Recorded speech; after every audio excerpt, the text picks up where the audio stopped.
कांग्रेस प्रत्याशी राणा खातून ने भरी हुंकार, कहा कांग्रेस के उठते ग्राफ के नीचे हैं सभी पार्टियां।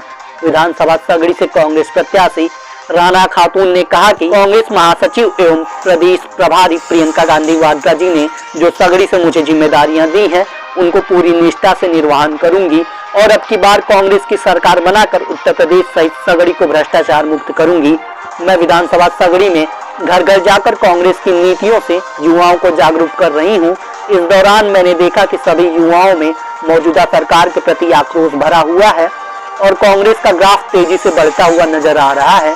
मुझे पूर्ण विश्वास है कि अब की बार कांग्रेस की सरकार बनेगी और सगड़ी में बदलाव होगा। एक बार फिर से विकास होगा। विकास ऐसा होगा जैसे बाबू इंद्रासन सिंह के जमाने में हुआ करता था। वहीं उपस्थित मऊ जनपद के मीडिया प्रभारी मनोज कुमार सिंह ने क्या कुछ कहा, आप भी सुनिए। मैं मनोज कुमार सिंह, मऊ जनपद का मैं मीडिया का प्रभारी हूं कांग्रेस पार्टी की तरफ से। इसके अलावा मैं स्वतंत्र स्तंभकार भी हूं, लेखक हूं। तमाम पत्रिकाओं का मैं कर्मश्री जैसी मैगजीन है उसका मैं उपसंपादक भी हूं।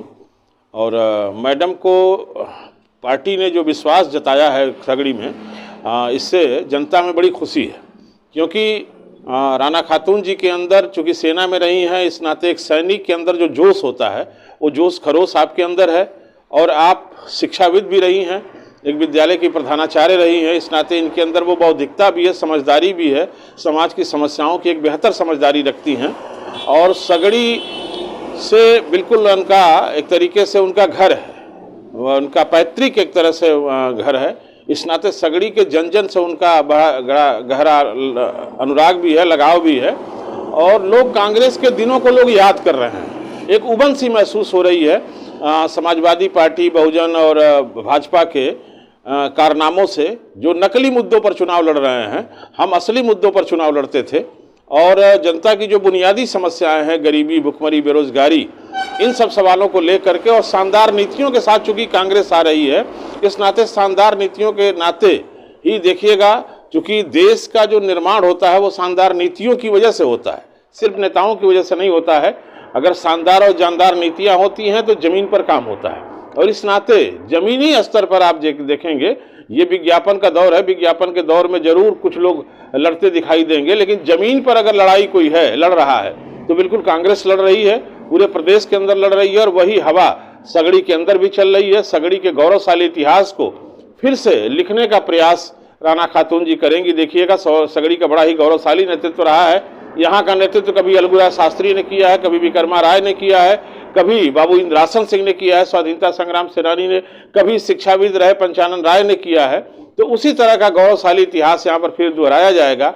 और उत्तर प्रदेश की विधानसभा में सगड़ी की जनता ने तय कर लिया है कि गूंगे बहरे लोगों को नहीं भेजा जाएगा। इधर आप देख रहे होंगे लगातार ऐसे लोग चुन करके जा रहे हैं जो विधानसभा में 5 वर्ष के कार्यकाल में 5 मिनट भी बोलने की क्षमता नहीं रखते हैं। तो इस तरह का नेतृत्व जाएगा कि विधानसभा में आवाज गूंजेगी सगड़ी की शानदार तरीके से। क्या लगता है अगर राणा खातून जी जाएंगी तो बाकी प्रत्याशियों से अलग भूमिका में रहेंगी? हाँ बिल्कुल।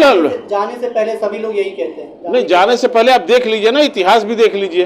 चूंकि मेजर रही हैं तो मैंने कहा ना कि सेना में रही है, तो सेना का एक जोश, जो जज्बा होता है, जो जुनून होता है, वो चीज उनके अंदर है। समझदारी रहेगी तब न बोलेंगे। बाकी लोगों को आप देख लीजिए कितनी न्यूनतम समझदारी है। चुनाव के दौरान भी समझ में आ जाएगा कितनी समझदारी उनके अंदर है। मैं तो चाहता हूं कि चैलेंज दे रहा हूं कि जितने भी दलों के प्रत्याशी हैं, आप लोग पत्रकार हैं, एक बार डिबेट रखिए, सबके सामने डिबेट रख दीजिए और जो उसमें अच्छा लगे। हम कहते हैं कि राणा खातून जी से बढ़िया अगर एक बेहतर समझदारी के साथ अगर बोलने की क्षमता कोई रखता हो तो राणा खातून जी आज पर्चा वापस ले लेंगी, अगर कोई रखता हो तो। लेकिन मैं जानता हूं कि कोई नहीं है। राणा खातून जी अकेले बोलेंगी, वो सारे लोग मिल करके बोलेंगे, तब भी राणा खातून जी के सामने नहीं टिकेंगे।